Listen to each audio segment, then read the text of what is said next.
I pulled into the long-term parking lot at Toronto Pearson International Airport, excited to surprise my son for his birthday. It was supposed to be a good day. I had flown in from Vancouver specifically for this. But as I walked through the rows of parked vehicles, something caught my eye. A silver Honda Civic with condensation on the windows. And inside, I saw movement. I walked closer. My heart stopped. It was my son. My son Michael was sleeping in the back seat with his twin boys, Nathan and Oliver, curled up beside him under a single blanket. In an airport parking lot. In March, I knocked on the window. Michael's eyes shot open. For a moment, he just stared at me through the glass, and I saw something I'd never seen in my son's face before. Shame. He opened the door slowly. The boys were still asleep. "Dad," he said. His voice was hoarse. "What are you doing here? What am I doing here?" I couldn't keep my voice steady. "Michael, what the hell is going on? Where's the house? Where's Jennifer? Why are you living in your car with my grandsons?" He looked away. "It's complicated." "Complicated? You're sleeping in a parking lot with 5-year-old children in March." The boys started to wake up. Nathan rubbed his eyes and saw me. "Grandpa?" His little voice broke something in my chest. "Hey, buddy," I said, forcing a smile. "Why don't you and Oliver come with Grandpa to get some breakfast? Your dad and I need to talk." An hour later, the boys were eating pancakes in the airport, Tim Hortons, while Michael and I sat at a separate table.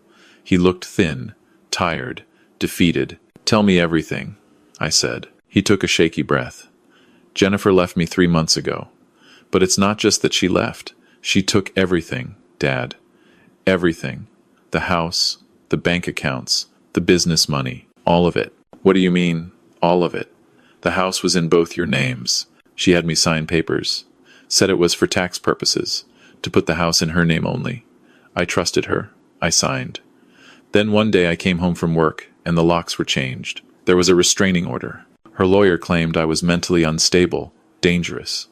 Said I'd been threatening her. That's insane. You've never been violent a day in your life." "I know. But she had evidence, Dad. Or at least, her lawyer said she did.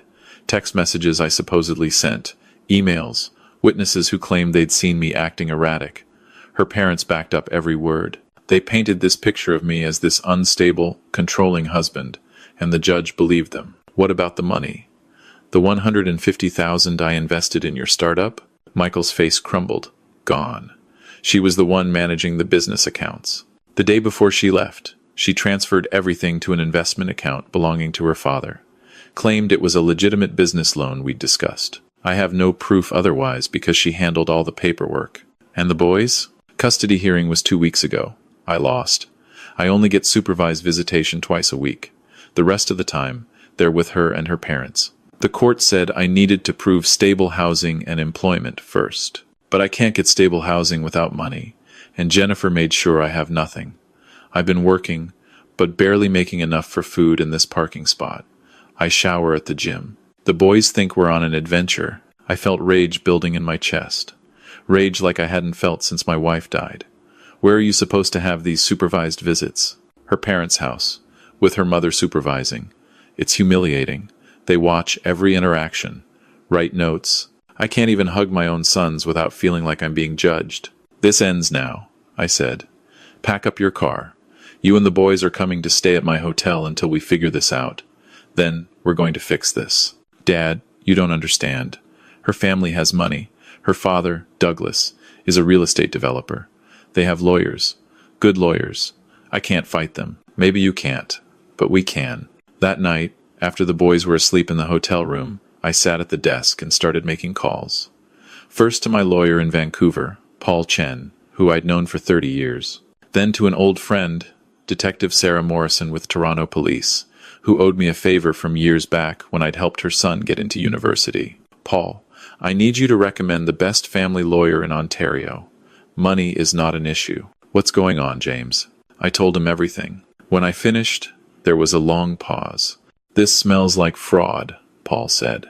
"The business account transfers, the forged documents, the coordinated testimony. If what Michael says is true, this isn't just a custody dispute. This is organized theft. You need someone who handles both family law and financial crimes." He gave me a name, Rebecca Hart, one of the top lawyers in Toronto, specializing in high-conflict custody cases with financial abuse components. Her retainer was expensive. I didn't care. The next morning, I met with Rebecca. She was in her 40s, sharp eyes, no-nonsense demeanor. "Tell me everything," she said. "And I mean everything. Don't leave out details you think are insignificant." I recounted Michael's story. She took notes, asked pointed questions, then leaned back in her chair. "Here's what we're dealing with," Rebecca said. "Your son's ex-wife and her family have executed what we call financial coercive control with parental alienation.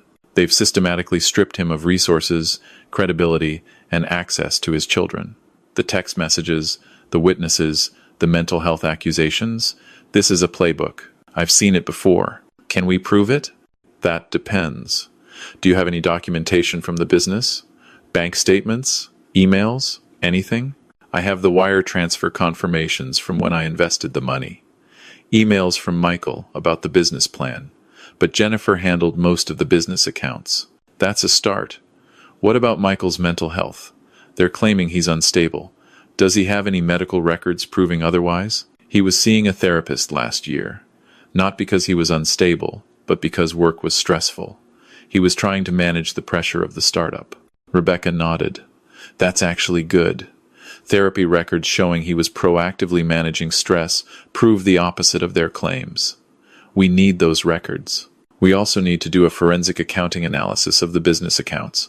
If money was transferred out improperly, we'll find it. And we need to depose the witnesses who claimed Michael was unstable. I guarantee their stories won't hold up under scrutiny." "How long will this take?" "Months. Maybe longer. Family court moves slowly. But in the meantime, we can file an emergency motion to modify the custody arrangement. If we can show that the boys are in a stable environment with you and Michael, and that Jennifer obtained custody through fraudulent means, we might be able to get temporary joint custody while the case proceeds." "Do it." Over the next 2 weeks, I became a man on a mission. I rented a 3-bedroom apartment in Mississauga, furnished it, enrolled Nathan and Oliver in a school nearby. Michael got a job with a tech company, a former colleague who believed in him. I made it my job to build the case. I drove to Michael's old workplace and talked to his colleagues. Every single one of them was shocked by the accusations. "Michael? Unstable? That's absurd," said Tom Rodriguez, his former business partner. "He was the calmest person in the room during crises. Jennifer was the volatile one. I remember her screaming at him in the office once because he worked late. Would you be willing to testify to that?" I asked. "Absolutely." I tracked down the therapist, Dr. Lisa Patel.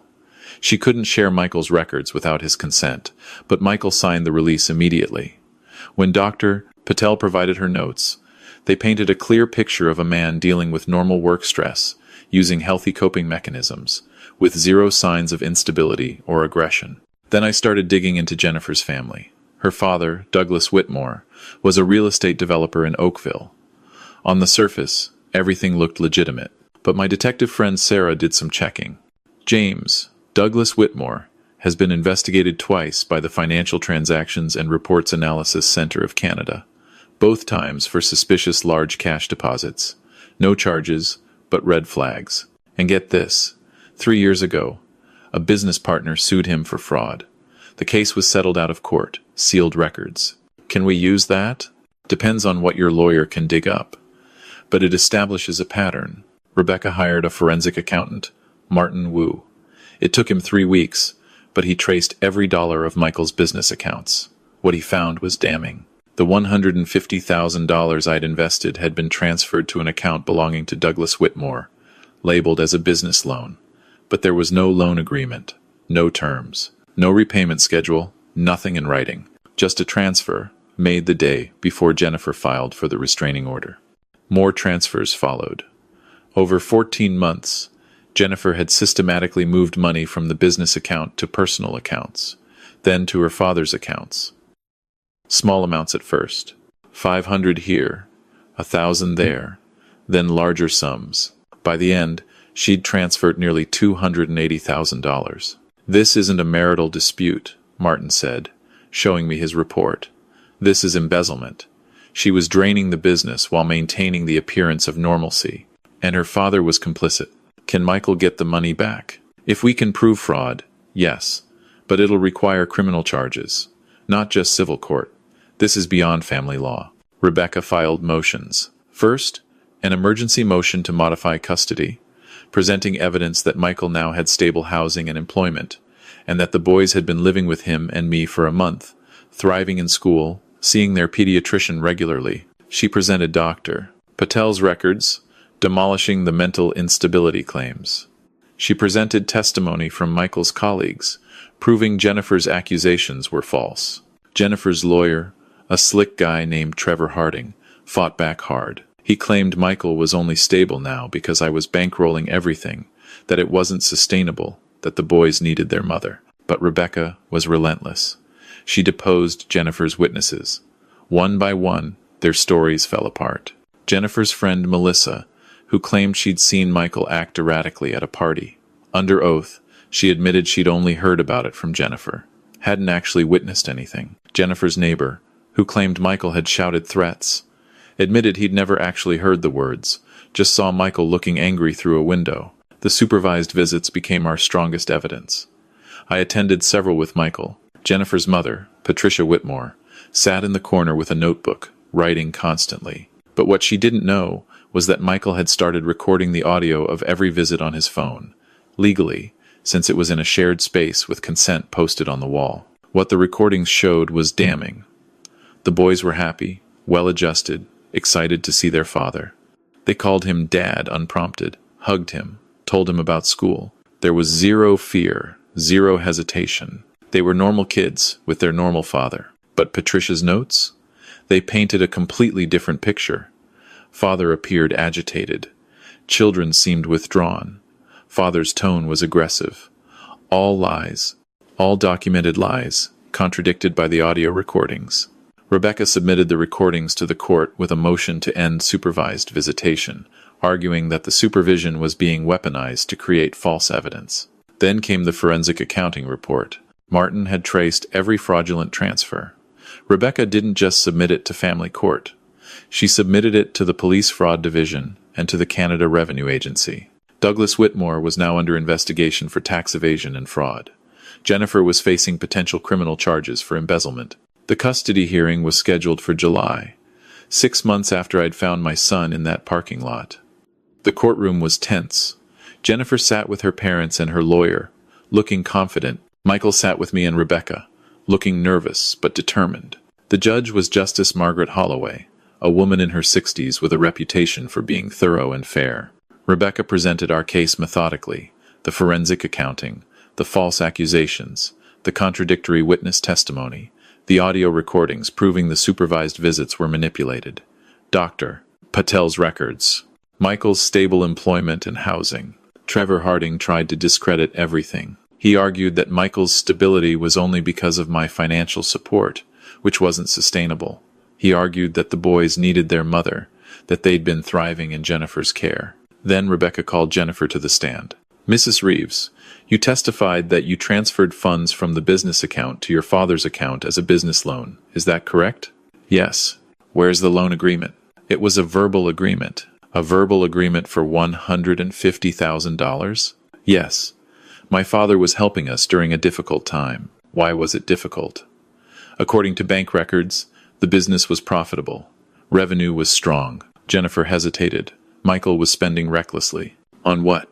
I don't know. He handled expenses. Rebecca pulled out bank statements. These records show that Michael's personal spending was consistent and modest.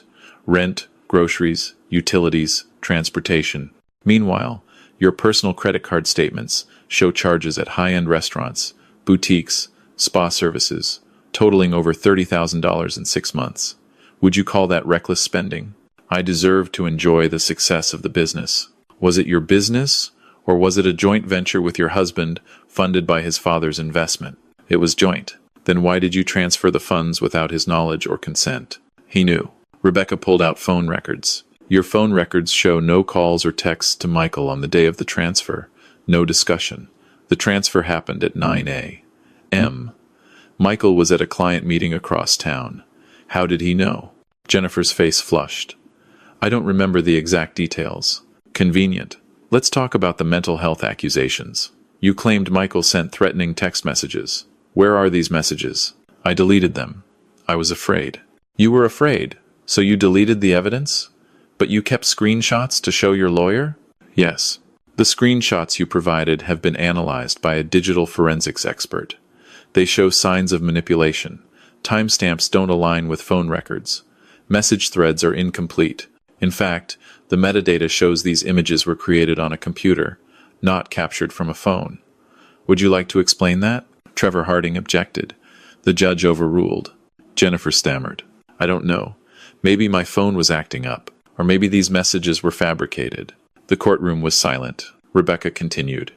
You also claimed Michael was mentally unstable, yet Dr. Lisa Patel's records, which we've submitted, show no signs of instability. In fact, they show a man proactively managing normal work stress. Were you aware of these records when you made your accusations? No. Did you ever encourage Michael to see a therapist? No. So you claim he was unstable, but you never encouraged him to get help. And when he did get help on his own, you used it against him? Jennifer didn't answer. Rebecca turned to the judge. Your Honor, what we have here is a deliberate, coordinated effort to destroy a father's relationship with his children while stealing his financial resources. The evidence is overwhelming. Fraudulent financial transfers, fabricated text messages, false accusations, manipulated supervised visit reports.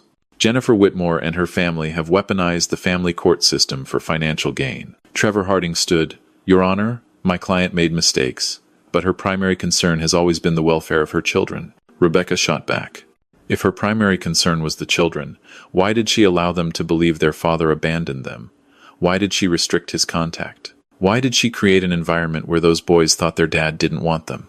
The audio recordings show children who love their father, who are happy to see him. That's not the behavior of children who've been protected from an unstable parent. That's the behavior of children who've been lied to. Justice Holloway looked at Jennifer.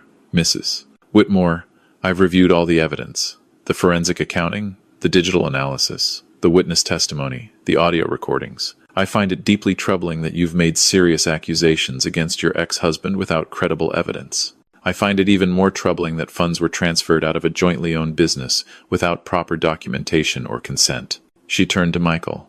Mr. Reeves, I've also reviewed Dr. Patel's records and your current living situation. You have stable employment, stable housing, and your sons are clearly thriving in your care. I see no evidence of the instability claimed by your ex-wife. She picked up her gavel. I'm ordering an immediate modification of custody. Joint legal custody will be shared equally between both parents. Physical custody will be split 50-50, with both parents having equal parenting time. Supervised visitation is terminated. Mr.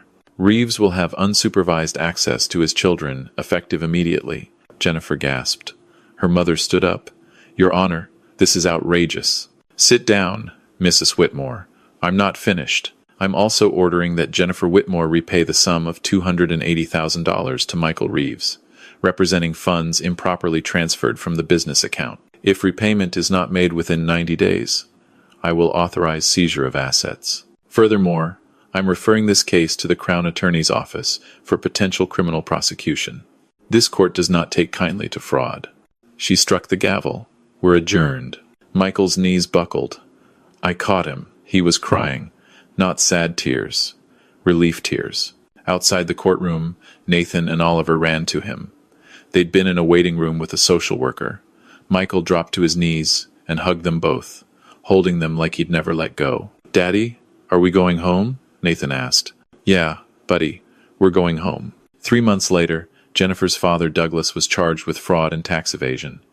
Jennifer herself faced charges of embezzlement. Her lawyer negotiated a plea deal where she'd repay the money and avoid jail time in exchange for a guilty plea on lesser charges. The money came back. Most of it, anyway. Legal fees had eaten a chunk, but Michael had enough to restart. He launched a new business, this time with ironclad contracts and a lawyer reviewing everything. Nathan and Oliver split time between both parents, but Michael had them more often than not. Jennifer had visibly checked out, more interested in salvaging her own life than being a mother. I stayed in Toronto, rented a condo near Michael's place. I see my grandsons 3 times a week. We go to the park. I help with homework. I'm teaching them to play chess. One evening, about a year after that day in the parking lot, Michael and I were sitting on my balcony while the boys played inside. He looked at me. "I never thanked you properly," he said. "You don't need to thank me." "Yes, I do. If you hadn't shown up that day, if you hadn't helped me fight, I'd still be living in my car. Or worse, I'd have lost my boys forever. You're my son. That's what fathers do." He was quiet for a moment. "I thought I'd lost everything. My wife, my home, my business, my kids. I thought I was the problem. That maybe I really was unstable, and everyone else could see it except me. You were never the problem. They wanted you to think that. That's how abusers work. They make you doubt yourself. I know that now. But for months, I believed it. The court believed it. Everyone believed it except you. I know my son. I've known you since the day you were born. I know who you are, and you're not what they tried to make you out to be." He nodded. We sat in silence, watching the sun set over Toronto. "Dad?" he said after a while. "Yeah? Thank you." I reached over and squeezed his shoulder. "You'd have done the same for your boys." He smiled. "I would, because I learned it from you." Inside, Nathan called out, "Grandpa, come play Jenga with us." I stood up. "Duty calls." Michael laughed. "Go. I'll order pizza." I walked inside to where my grandsons were building a precarious tower of wooden blocks. Oliver looked up at me and grinned. "Grandpa, don't let it fall." I sat down carefully. "I won't, buddy. I won't let anything fall." And I meant it, not just the tower, not just this moment. I meant all of it, this family, these boys, my son. I'd protect them, no matter what, because that's what family does. We don't let each other fall.